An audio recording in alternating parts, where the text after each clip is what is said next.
Misitu hii ni makazi ya viumbe hai na baadhi yake ni vyanzo vya maji ambayo ni muhimu katika ustawi wa maisha yetu binadamu na maisha yetu kiuchumi.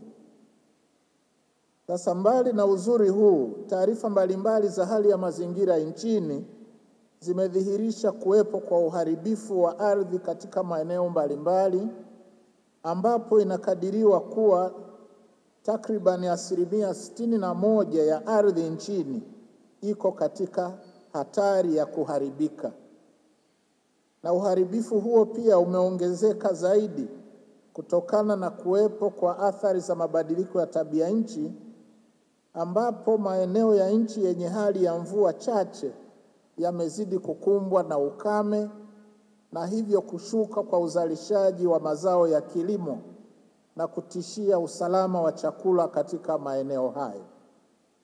Uharibifu huu unachangiwa kwa kiasi kikubwa na shughuli zetu sisi binadamu, shughuli zisizoendelevu, idadi kubwa ya mifugo isiyolingana na uwezo wa malisho, lakini pia ukataji wa miti kwa ajili ya kuni na mkaa, uanzishaji wa mashamba mapya unaotokana na kilimo cha kuhamahama na uchimbaji holela wa madini, pamoja na upanuzi wa makazi usiozingatia mipango miji. Na hapa napenda niwatake wakurugenzi wa miji katika halmashauri zote nchini kusimamia mipango miji ambayo tumejiwekea. Na mfano ni hapa Dodoma. Awali CDA ilikuwa na ramani nzuri sana ya jiji la Dodoma. Lakini sasa hebu angalieni tunapokwenda. Tumekwenda kutengeneza makazi holela sehemu mbalimbali za jiji la Dodoma. Tusiporekebisha hali hii, itafika mahali hata kufuata mgonjwa majumbani tutashindwa. Bado tunayo nafasi, ndio maana nataka viongozi wa mikoa, halmashauri na majiji mkalisimamie hili. Waheshimiwa viongozi na ndugu wananchi, tafiti pia zimebainisha kuwa kila mwaka nchi yetu inapoteza wastani wa takriban hekta 469,420 za misitu. Upotevu huu wa misitu umepelekea upotevu mkubwa wa bayoanuai na hatari ya kutoweka kwa baadhi ya aina muhimu na adimu za jamii ya mimea na wanyama na hata wadudu.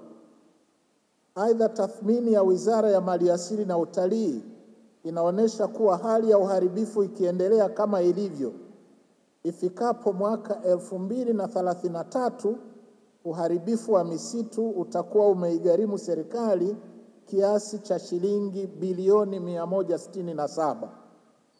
Lakini pia inakadiriwa kuwa upotevu wa bayoanuai ukiendelea utaigharimu serikali wastani wa 5% ya pato la taifa kwa mwaka na kuathiri zaidi jamii maskini za vijijini ambazo zinategemea mazingira na maliasili kwa maisha yao ya kila siku. Hali hii inatupa picha ya hali ya uoto wa asili na mazingira yetu kwa siku za usoni, ambapo inakadiriwa kuwa katika miaka 50 ijayo uharibifu huu wa ardhi usipodhibitiwa unaweza kuleta hatari ya kugeuka kuwa jangwa. Ndugu wananchi na waheshimiwa viongozi, katika kukabiliana na uharibifu wa mazingira, serikali imechukua hatua mbalimbali za kisera na kimkakati, ikiwa ni pamoja na kupitishwa kwa sera ya taifa ya mazingira ya mwaka 2021, mpango kabambe wa taifa wa hifadhi na usimamizi wa mazingira watoka mwaka 2022 mpaka 2032, lakini pia kuna sheria, mikakati na miongozo inayohusu masuala ya mazingira. Aidha, tuna kuongezeka kwa kasi ya upimaji wa ardhi na umilikishaji wa ardhi kimila, uhamasishaji wa matumizi endelevu ya ardhi, hasa kilimo mseto, kilimo cha matuta, kilimo hifadhi na mbinu endelevu za kiasili za hifadhi ya malisho.